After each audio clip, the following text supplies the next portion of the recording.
A escola prepara as crianças para o mundo real?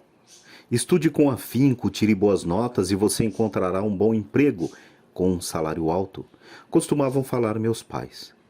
O objetivo deles na vida era oferecer instrução superior para mim e para minha irmã mais velha, de modo que no futuro tivéssemos maiores oportunidades de sucesso.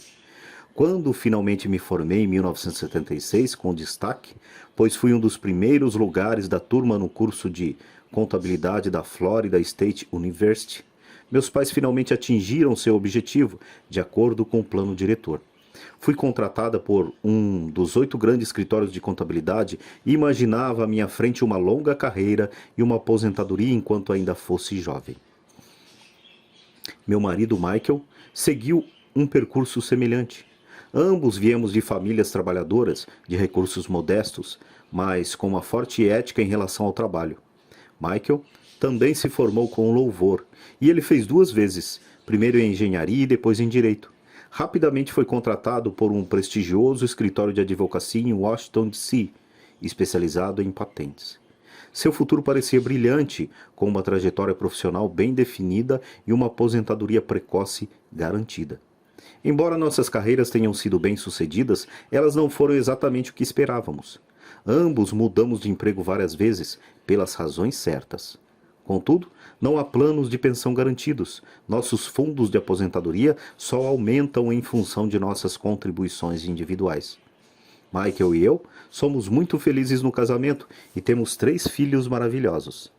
Enquanto escrevo este livro, 2 deles já estão na faculdade e o terceiro está começando o 2º grau.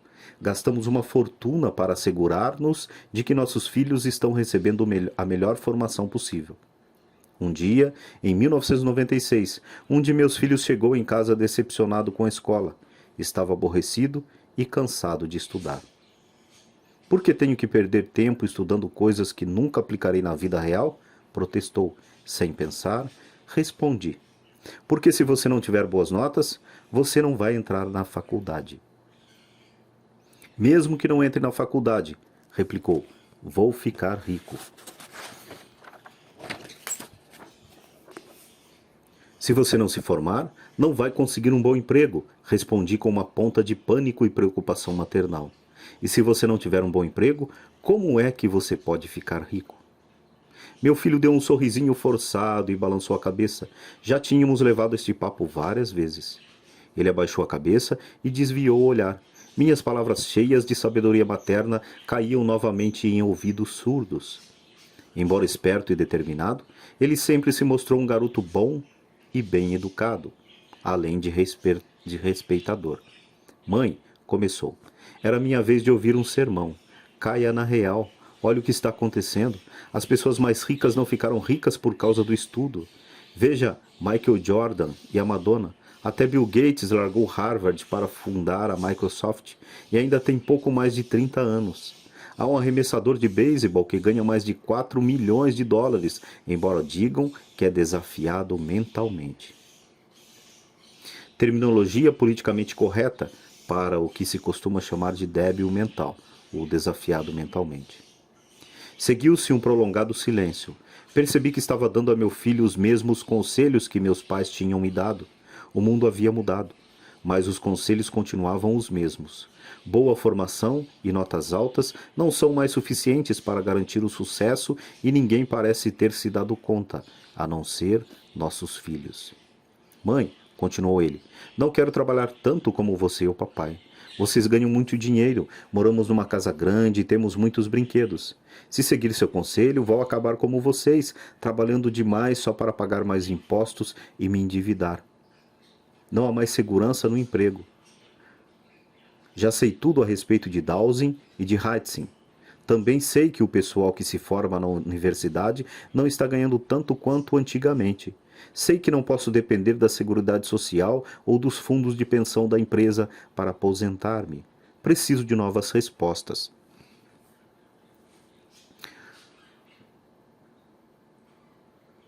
O Dowsing e Heitzing é uma nova corrente administrativa que sugere às empresas não meramente enxugar o número de seus empregados, mas sim manter o número necessário para suas atividades. Isso é o Dowsing e Heitzing. Ele estava certo. Ele precisava de novas respostas e eu também.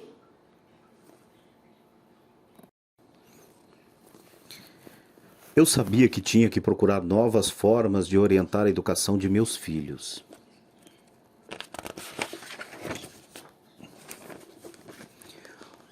Como mãe e contadora, preocupava-me com a falta de instrução financeira nas escolas que nossos filhos frequentam. Muitos dos jovens de hoje têm cartão de crédito antes de concluir o segundo grau e, todavia, nunca tiveram aulas sobre dinheiro e a maneira de investi-lo, para não falar da compreensão do impacto dos juros compostos sobre os cartões de crédito. Simplesmente são analfabetos financeiros e, sem o conhecimento de como o dinheiro funciona, eles não estão preparados para enfrentar o mundo que os espera. Um mundo que dá mais ênfase à despesa do que à poupança. Quando meu filho mais velho ficou totalmente endividado no cartão de crédito no primeiro ano da faculdade, eu ajudei a rasgar os cartões e comecei a procurar um programa que me ajudasse a educar meus filhos em termos de questões financeiras. No ano passado, meu marido ligou do escritório. Encontrei alguém que pode ajudar você, disse ele. Seu nome é Robert Kiyosaki. Ele é empresário e investidor e está aqui para patentear um produto educacional. Penso que é o que você estava procurando. Justamente o que eu estava procurando. Meu marido Mike ficou tão impressionado com Cashflow, o novo produto educacional que Robert Kiyosaki estava desenvolvendo, que conseguiu que nós participássemos de um teste do protótipo. Como se tratava de um produto educacional, perguntei também à minha filha de 19 anos, caloura da universidade local, se ela gostaria de participar do teste e ela concordou. Cerca de 15 pessoas, divididas em 3 grupos, participavam do teste. Mike estava certo. Era esse produto educacional que eu estava procurando. Parecia um tabuleiro coloridíssimo do banco imobiliário. Contudo, havia 2 pistas, uma interna e outra externa. O objetivo do jogo era sair da pista interna, que Robert chamava de Corrida dos Ratos, e alcançar a pista externa, ou pista de alta velocidade. Como dizia Robert, a pista de alta velocidade simula o jogo dos ricos na vida real.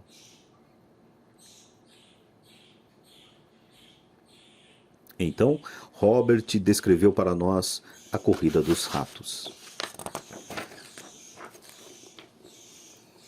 Se você observar a vida das pessoas de instrução média, trabalhadoras, você verá uma trajetória semelhante. A criança nasce e vai para a escola. Os pais se orgulham porque o filho se destaca, tira notas boas ou altas e consegue entrar na universidade. O filho se forma. Talvez faça uma pós-graduação e então faz exatamente o que estava determinado. Procura um emprego ou segue uma carreira segura e tranquila. Encontra esse emprego, quem sabe de médico ou de advogado, ou entra para as Forças Armadas ou para o serviço público. Geralmente, o filho começa a ganhar dinheiro, chega um monte de cartões de crédito e começam as compras, se é que já não tinham começado. Com dinheiro para torrar, o filho vai aos mesmos lugares aonde vão os jovens, conhece alguém, namora e às vezes casa. A vida é então maravilhosa porque atualmente marido e mulher trabalham. 2 salários são uma bênção. Eles se sentem bem-sucedidos, seu futuro é brilhante e eles decidem comprar um carro, uma casa, uma TV, tirar férias e ter filhos. O desejo se concretiza. A necessidade de dinheiro é imensa. O feliz casal conclui que suas carreiras são da maior importância e começa a trabalhar cada vez mais para conseguir promoções e aumentos. A renda aumenta e vem outro filho, e a necessidade de uma casa maior. Eles trabalham ainda mais arduamente, tornam-se funcionários melhores. Voltam a estudar para obter especialização e ganhar mais dinheiro. Talvez arrumem mais um emprego. Suas rendas crescem, mas a alíquota do imposto de renda, o imposto predial da casa maior, as contribuições para a Seguridade Social e outros impostos também crescem. Eles olham para aquele contra-cheque alto e se perguntam para onde todo esse dinheiro vai. Aplicam em alguns fundos mútuos e pagam as contas do supermercado com cartão de crédito. As crianças já têm 5 ou 6 anos e é necessário poupar não só para os aumentos das mensalidades escolares, mas também para a velhice. O feliz casal, nascido há 35 anos, está agora preso na armadilha da corrida dos ratos pelo resto de seus dias. Eles trabalham para os donos da empresa, para o governo, quando pagam os impostos, e para o banco, quando pagam cartões de crédito e hipoteca. Então eles aconselham seus filhos a estudar com afinco, obter boas notas e conseguir um emprego ou carreira seguros. Eles não aprendem nada sobre dinheiro, a não ser com aqueles que se aproveitam de sua ingenuidade e trabalham arduamente a vida inteira. O processo se repete com a geração seguinte de trabalhadores. Esta é a corrida dos ratos. A única maneira de sair da corrida dos ratos é provar sua proficiência tanto na contabilidade quanto no investimento, que são dois dos assuntos mais difíceis de dominar. Como auditoria independente formada que já trabalhou para um dos 8 grandes escritórios de contabilidade, fiquei surpresa ao ver que Robert tornara o aprendizado desses dois temas divertido e empolgante. O processo estava tão bem dissimulado que, quando trabalhávamos diligentemente para sair da corrida dos ratos, esquecíamos rapidamente que estávamos aprendendo. Logo, o teste do produto se transformou em uma tarde divertida, em que falei com minha filha de coisas que nunca tínhamos discutido antes, como contadora. Jogar um jogo que precisava de uma demonstração de renda e dos balanços era difícil, de modo que tive tempo para ajudar minha filha e os demais jogadores do meu grupo a entender conceitos que eles conheciam, ou melhor, que eles desconheciam. Naquele dia, fui a primeira pessoa e a única de todo o grupo do teste a sair da corrida dos ratos. Saí em 50 minutos, embora o jogo continuasse por cerca de 3 horas. Na minha mesa estavam um gerente de banco, o dono de uma empresa e um programador de computadores. O que me perturbou muito era o pouco que essas pessoas sabiam sobre contabilidade e investimento, assuntos importantes para suas vidas. Fiquei imaginando como eles administravam as questões financeiras na vida real. Podia entender que minha filha de 19 anos não soubesse nada, mas eles eram adultos, com pelo menos o dobro de sua idade. Depois que terminei a corrida dos ratos, fiquei acompanhando por 2 horas minha filha e aqueles adultos instruídos e afluentes que rolavam os dados e movimentavam seus marcadores. Embora estivesse contente de vê-los aprender tanto, fiquei incomodado ao perceber como os adultos tinham pouco conhecimento dos princípios básicos da contabilidade e do investimento. Eles não conseguiam ver com clareza a relação entre 2 demonstrações de renda e seus balanços. À medida que compravam e vendiam ativos, eles tinham dificuldade em lembrar que cada transação poderia ter impacto sobre o fluxo da renda mensal. Pensei em quantos milhões de pessoas no mundo real lutam com problemas financeiros só porque nunca estudaram esse tema. Graças a Deus, estes estavam se divertindo e se distraíam na ânsia de ganhar o jogo, disse para mim mesma. Quando Robert deu por finalizado o teste, ele nos concedeu 15 minutos para discutir e criticar cash flow entre nós mesmos. O dono da empresa, do meu grupo, não estava feliz. Ele não gostou do jogo. Não preciso conhecer isso, disse. Tenho contadores, gerentes de banco e advogados que me assessoram nestes assuntos. Robert lhe respondeu. Você já notou que há uma porção de contadores que não ficam ricos? E gerentes de banco, e advogados, e corretores de valores, e corretores imobiliários? Eles sabem muita coisa, e em geral são inteligentes, mas a maioria não é rica. Como nossas escolas não ensinam o que os ricos conhecem? Seguimos os conselhos dessas pessoas. Mas um dia, você está dirigindo na estrada, preso no engarrafamento enquanto tenta chegar ao escritório, e olha para o lado e vê seu contador preso no mesmo engarrafamento. Você olha para o outro lado e vê seu gerente de banco. Isso deveria dizer-lhe alguma coisa? O programador de computadores também não ficou muito impressionado com o jogo. Posso comprar um software que me ensine tudo isso. O gerente de banco, contudo, estava empolgado. Estudei isto na escola, quer dizer, a parte da contabilidade, mas nunca soube aplicá-la à vida real. Agora sei, preciso sair da corrida dos ratos. Mas foi o comentário de minha filha o que mais me impressionou. Me diverti aprendendo, disse.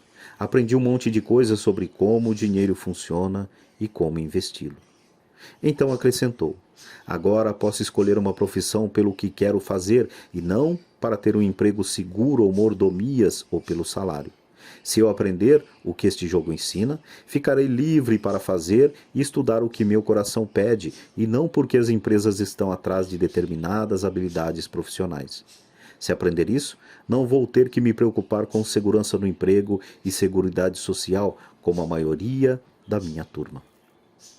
Não consegui ficar para conversar com Robert depois que o jogo acabou, mas concordei em voltar a me encontrar com ele para falar mais do projeto. Sabia que ele queria usar o jogo para ajudar os outros a ficarem mais espertos do ponto de vista financeiro e estava ansiosa para ouvir mais a respeito de seus projetos.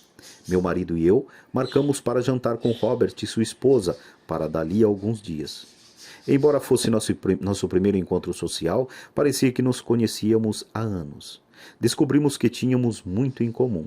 Falamos de tudo, de esportes e teatro a restaurantes e questões socioeconômicas. Falamos do mundo em transformação. Ficamos conversando bastante tempo sobre como a maioria dos americanos tem pouca ou nenhuma poupança para a aposentadoria, bem como sobre a quase falência da Seguridade Social e do Medicare.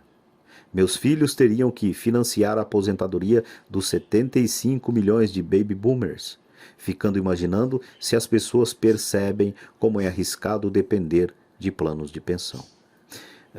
Medicare é um programa de saúde do governo dos Estados Unidos voltado para os idosos. Baby boomers é uma referência às pessoas nascidas em um período de explosão populacional, e mais especificamente, às pessoas que nasceram na década de 50. A principal preocupação de Robert era o hiato crescente entre os que têm e os que não têm, nos Estados Unidos e nos outros países. Empresário, autodidata, que viajava em torno do mundo para fazer investimentos, Robert tinha conseguido se aposentar aos 47 anos. Ele saiu do conforto da aposentadoria porque tinha a mesma preocupação que eu tinha em relação a meus filhos. Ele não sabia que o mundo mudou, mas a educação não mudou com ele. Na opinião de Robert, as crianças passam anos num sistema educacional ultrapassado, estudando matérias que jamais usarão, preparando-se para um mundo que não existe mais. Hoje, o conselho mais perigoso que se pode dar a um garoto é: vá para a escola, tire boas notas e procure um bom emprego. Ele gosta de dizer: este velho conselho é um mau conselho. Se você pudesse ver o que está acontecendo na Ásia, na Europa, na América do Sul, estaria tão preocupado quanto eu. É um mau conselho, acredita ele, porque se você quer que seu filho tenha um futuro financeiro seguro, ele não pode jogar pelas velhas regras. É arriscado demais. Perguntei então o que ele entendia por velhas regras. As pessoas como eu jogam por regras diferentes das suas, disse. O que acontece quando uma grande empresa anuncia um dowsing? As pessoas são demitidas, respondi. As famílias sofrem, o desemprego aumenta. Sim, mas o que acontece com a empresa, em especial com uma empresa de capital aberto que tem ações na bolsa? Em geral, o preço das ações aumenta quando se anuncia um dowsing, respondi. O mercado gosta quando uma empresa reduz seus custos salariais, seja mediante automação, seja apenas racionalizando o uso da mão de obra. Certo, respondeu ele. E quando o preço das ações aumenta, as pessoas como eu, os acionistas, ficam mais ricas. Isto é o que eu quero dizer sobre as regras diferentes. Os empregados perdem, os proprietários e os investidores ganham. Robert estava descrevendo não apenas a diferença entre o empregado e o empregador, mas também entre controlar seu próprio destino e entregar esse controle a alguém. Mas para a maioria das pessoas é difícil entender por que isso acontece, disse eu. Elas só pensam que isso não é justo. E por isso é que é uma besteira falar para uma criança simplesmente: tenha uma boa instrução, disse. E besteira imaginar que a formação oferecida pelo sistema de ensino preparará seus filhos para o mundo que eles encontrarão depois de formados. As crianças precisam de mais educação, uma instrução diferente, e elas precisam conhecer as regras diferentes. Robert continuou. Há regras seguidas pelos ricos e há as regras seguidas pelos outros 95% da população, disse. E os 95% aprendem essas regras em casa e na escola. É por isso que hoje é tão arriscado dizer a uma criança simplesmente: estude bastante e procure um emprego. Hoje, uma criança precisa de uma formação mais sofisticada e o sistema corrente não está atendendo essa necessidade. Não estou preocupado com quantos computadores há na sala de aula ou quanto as escolas gastam. Como o sistema educacional pode ensinar o que não conhece? E como os pais podem ensinar a seus filhos o que a escola não ensina? Como você pode ensinar contabilidade para uma criança? Ela não achará aborrecido? E como os pais podem ensinar a investir se eles próprios são avessos ao risco? Em vez de ensinar a meus filhos a buscar a segurança, decidi que o melhor era ensiná-los a ficar espertos. É com grande alegria e prazer no coração que eu termino mais esta leitura. Se essa leitura lhe foi útil, você pôde acompanhar do início ao fim e pôde engrandecer de alguma maneira a tua vida, e você queira contribuir para que essas leituras continuem sendo feitas, isso como uma troca de energias, né? Você usufruiu de um trabalho e, se achar viável, pode estar contribuindo com esse trabalho também.